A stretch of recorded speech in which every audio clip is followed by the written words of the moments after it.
You guys cold? Is anybody else cold in here? Oh my God, gross. Now I feel muggy. Am I starting to sweat? It is thick in here, in the air. Okay, now it's cold again. I didn't bring a coat because it's hot outside, but it's cold in here, and now I don't know what to do. Turns out these are issues we can DIY ourselves out of. I'm Carly, and today I'm gonna show you how to make a radiator and a dehumidifier out of stuff you can find around the house. Let's do it. Believe it or not, you can make a radiator with just this stuff. I've got a baking sheet, a muffin tin, aluminum foil, and a flower pot. I'm also gonna need a candle, but we're gonna make a candle. I know, you can make a candle. I'm gonna show you how. Okay, let's make a candle. Why have I not been making my own candles for years? So you need a glass jar, any size will do. You could use a mason jar also. Something for your wick. This is just an old shoelace. This is, a fancier yarn. Aluminum foil, olive oil, matches, and scissors.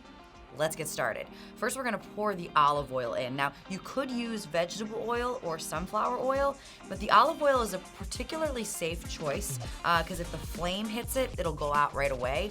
It also burns a little longer than those other oils. I'm gonna leave a little bit of space at the top because you don't want it to overflow. You're gonna take your aluminum foil, fold it in half so it's nice and sturdy, and poke a little hole for your wick to go through. Okay. And I'm gonna use the shoelace. First, you're just gonna dip it quick in the oil like that, and then you're gonna thread it through your aluminum foil. So it's sitting right there, like that.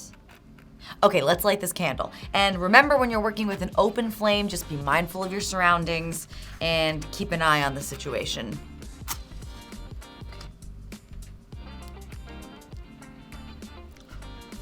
There we go. We got a candle. All right, let's make our radiator. Okay, so we have our candle and we are ready to assemble our radiator. Here's how it's gonna work. You're gonna take your muffin tin and place it on top of the baking sheet, and then take your candle and drop it into the muffin tin. You're gonna light the candle, which I'm not gonna do right now, but this would be the step where you light the candle, and then you take the pot and you cover the candle.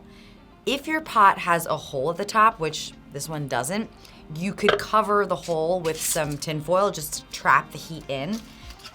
You're gonna wanna make sure that the edges of the pot are hanging over the empty muffin tin spaces. That's so that oxygen can still reach that flame and keep it burning. But there you have it.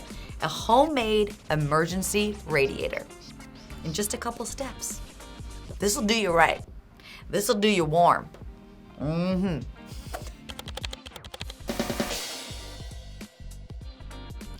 We took care of the cold, now let's tackle mugginess. So here's what you need. A small container full of baking soda. Step one. And that's it, there's only one step.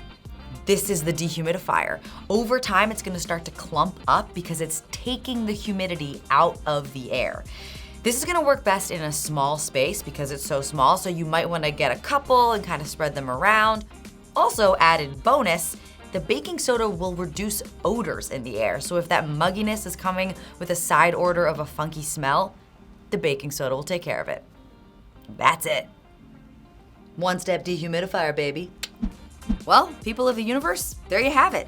Now you know how to make an emergency radiator and a dehumidifier out of stuff that you have around the house, just like in a closet somewhere, in a pantry, just waiting to be used, just hoping that they'll get the chance to save the day. Give them that chance. I'm done, I'm sorry. Clumpy baking soda.